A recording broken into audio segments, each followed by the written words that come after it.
Comment devenir livreur Uber Eats gratuitement? Je vais vous montrer la démarche officielle et je vous montrerai aussi une démarche un peu moins complexe pour déléguer toutes les démarches. Donc on commence avec la démarche qui est officielle. Vous tapez entreprise INPI, c'est le deuxième lien qui se trouve juste ici.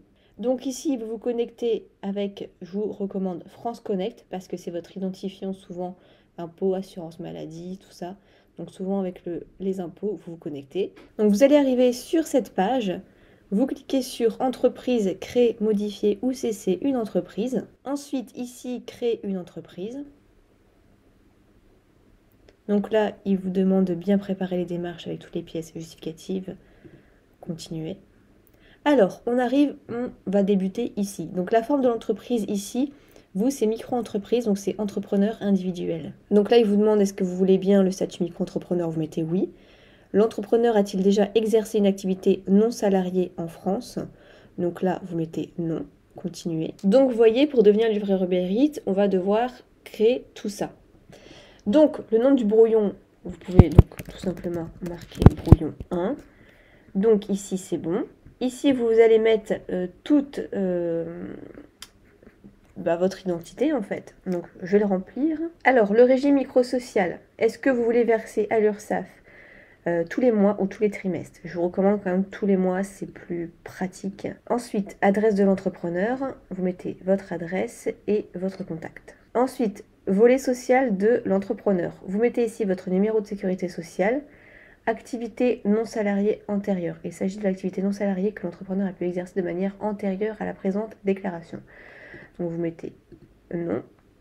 Alors ici vous mettez l'organisme d'assurance actuel. Donc souvent c'est régime général. Avez-vous déjà formulé une demande d'ACRE auprès de l'URSSAF? Donc l'ACRE, c'est si vous avez entre 18 et 25 ans et si vous êtes actuellement au chômage, vous pouvez payer moins cher la première année les cotisations sociales à l'URSSAF. C'est-à-dire qu'au lieu de payer 22% à l'URSSAF de votre chiffre d'affaires, donc admettons vous avez gagné 1000 euros, et bien vous devez donner 220 euros à l'URSSAF, et bien vous ne payez que la moitié. Donc vous donnez que, on va dire, 110 euros à l'URSSAF. Donc 11% au lieu de 22%.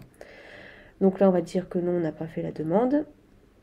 Exercice d'une activité simultanée. Donc là si vous faites, si vous avez un autre métier à côté, vous mettez oui. Sinon, vous mettez non. Ensuite, au niveau de la composition, il dit c'est des personnes ayant le pouvoir d'engager l'établissement, personnes différentes de l'entrepreneur et des indivisaires. Donc là, pas besoin. Étape suivante. Donc là, il vous demande si vous avez fait une déclaration de renonciation, d'insaisissabilité, vous mettez non. Ensuite, on arrive à l'établissement. Alors là, vous laissez oui, pays France, adresse de l'établissement. Donc vous remettez votre adresse ici. Présence des salariés dans l'établissement en France, non, on n'a pas de salariés. Alors maintenant au niveau de l'activité, c'est là que c'est un peu plus complexe, donc vous faites ajouter une activité. Alors activité principale pour l'établissement, oui. Alors la date du début, quand vous voulez à peu près commencer, ce n'est pas très important, on va dire que ça va être un mois après, enfin au début du mois d'après, ok. Alors, est-ce que vous allez faire ça tout le temps ou de manière saisonnière, par exemple que l'été, que l'hiver? Nous, on va mettre permanent ici. L'activité est-elle exercée de manière ambulante? Vous mettez non. Donc, description de l'activité, donc livraison de repas. Donc, livraison de repas à domicile avec Uber Eats. Catégorie de l'activité. Activité de service. Donc ensuite en catégorie de transport, frais, entreposage, il ouvre une catégorie numéro 3, vous mettez livreur à domicile, coursier. Donc là, type d'origine, création, parce que vous n'allez pas reprendre un bail commercial ou ce genre de choses. Parce que vous voyez, si je mets autre, il dit bien, s'il s'agit d'une simple création d'activité, il faut indiquer création. Donc vous cliquez sur création. Ensuite ici, il demande si vous voulez un nom de domaine internet. On n'en met pas, on n'en a pas besoin. Option pour le versement libératoire. Donc là, je vous conseille de mettre non. Comme ça, vous allez payer des impôts seulement par rapport à ce que vous allez gagner, en fait. Alors que si vous faites oui, vous allez payer des impôts tous les mois, même si vous ne devez pas en payer. Donc voilà, valider les informations. Et il n'y a plus qu'à mettre les pièces jointes. Donc les pièces jointes. Ici, il demande l'attestation sur l'honneur de non-condamnation. Donc pour ça, vous faites copier, coller, déclaration de non-condamnation. Et vous pouvez, voyez, remplir ici ce papier. Et ensuite, une fois que vous l'avez en PDF, vous le mettez ici. Ensuite, Justificatif de jouissance des locaux. Donc là, en gros, vous mettez votre justificatif de domicile, donc EDF, Internet. Vous remettez ici la déclaration sur l'honneur de non-condamnation. Attestation de filiation, vous ne le mettez pas parce que ce n'est pas obligatoire. Ce qui est obligatoire, vous voyez, c'est seulement quand il y a des petits astérix rouges. Et ensuite, seulement ici si vous êtes mineur. Et voilà, c'est tout. Donc, c'est tout ce qu'il y a à faire. Après, il va vous demander d'observer, observation et correspondance. Je ne sais pas trop à quoi ça correspond. Ok, c'est juste des... Je demande que les informations ne puissent pas être consultées. Donc là, vous cochez ça. Ensuite, je consens à la mise à disposition de mes données personnelles à des fins de prospection. Vous mettez non.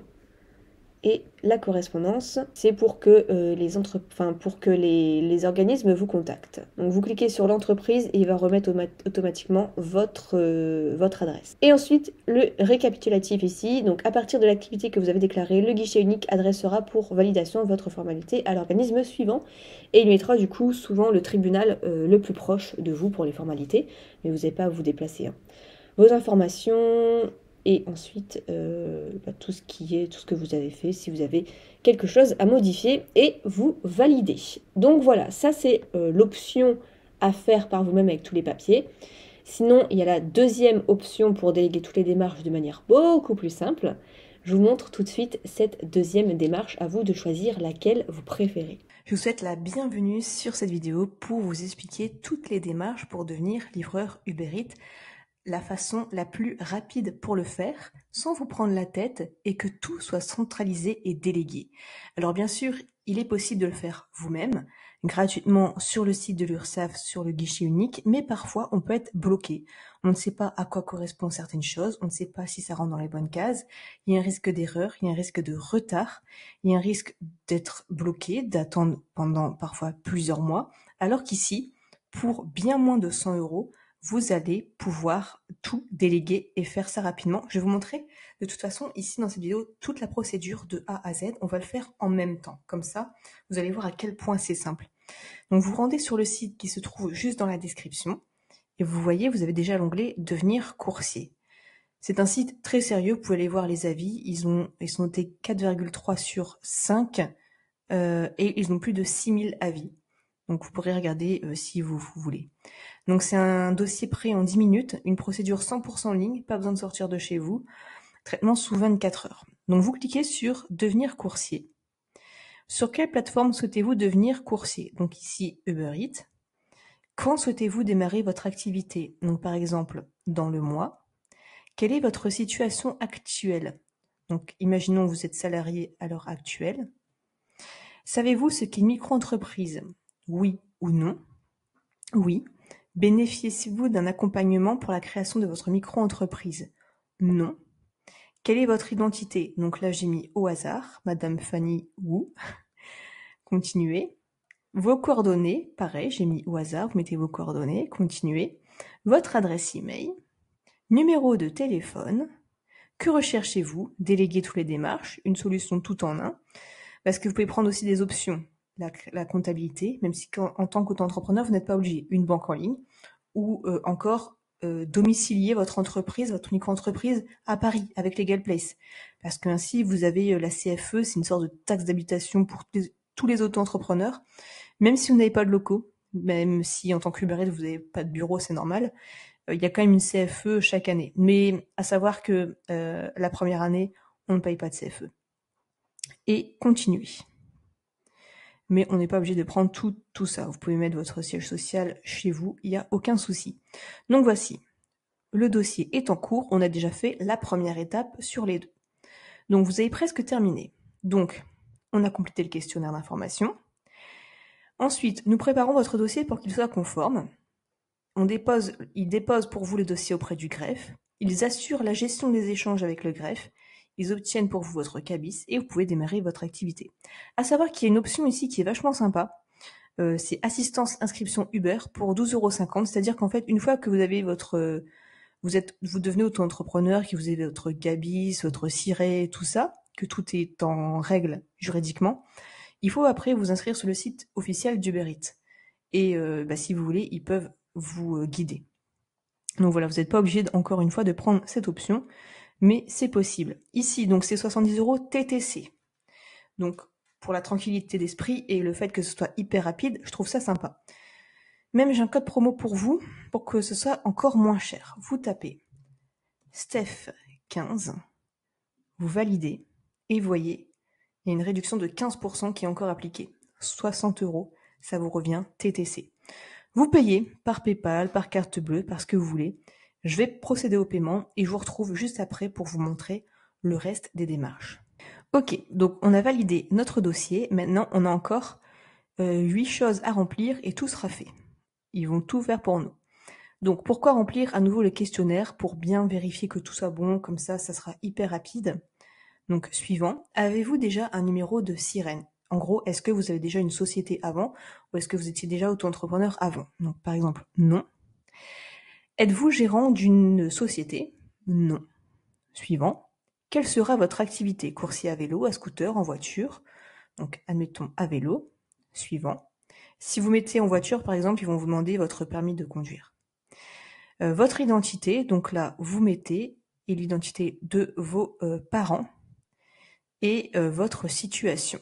Donc vous remplissez tout ça, je vais le faire et on se retrouve juste après. Ok, maintenant les coordonnées, donc votre téléphone, votre adresse et est-ce que vous avez un justificatif de domicile à votre nom et adresse? Donc pareil, je vais compléter, je vais marquer oui, vous pouvez prendre par exemple le justificatif d'EDF.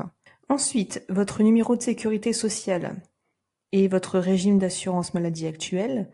Resterez-vous en même temps salarié, retraité, aucune autre activité, et le chiffre d'affaires que vous prévoyez la première année. Donc par exemple, la première année, vous allez faire ça tranquillement, moins de 10 000. Ici, vous allez faire juste ça, donc vous n'aurez aucune autre activité.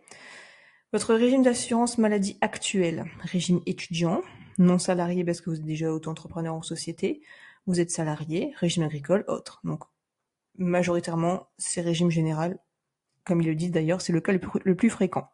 Ici, je vais mettre mon numéro de sécurité sociale et je vais faire suivant. Voilà.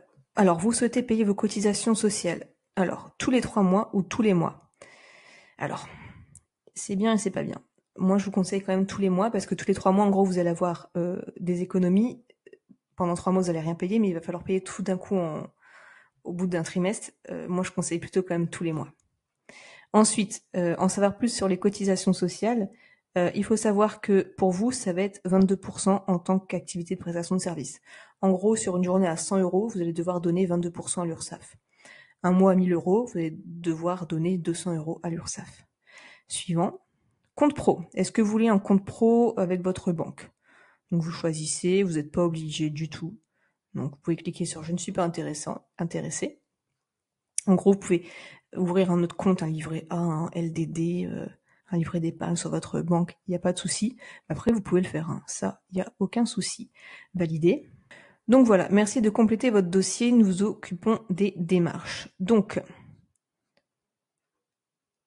on confirme les réponses. Voilà, maintenant, il ne reste plus qu'à mettre les justificatifs, la signature à la fin, le compte pro, ça on a dit non, l'assurance pro, c'est optionnel. C'est plutôt si vous avez une assurance qui couvre financièrement une entreprise lorsqu'elle engendre un dommage à un tiers. Donc voilà, comme vous travaillez à l'extérieur, c'est peut-être quand même intéressant, mais vous pouvez voir ça avec déjà votre banque ou une assurance, de l'assurance de votre voiture, etc. Alors au niveau des justificatifs, il faudra votre pièce d'identité et votre justificatif de domicile. Et une fois que tout ça est fait, ils vont l'analyser, ils vont le déposer, ils vont le valider. Donc tout ça sera fait très très rapidement en 24 heures. Alors ça ne veut pas dire que vous allez recevoir votre cabis le soir même, mais en tout cas toutes les démarches seront faites en moins de 24 heures. Si vous avez la moindre question, n'hésitez pas à la poser juste en commentaire, je réponds à tout le monde.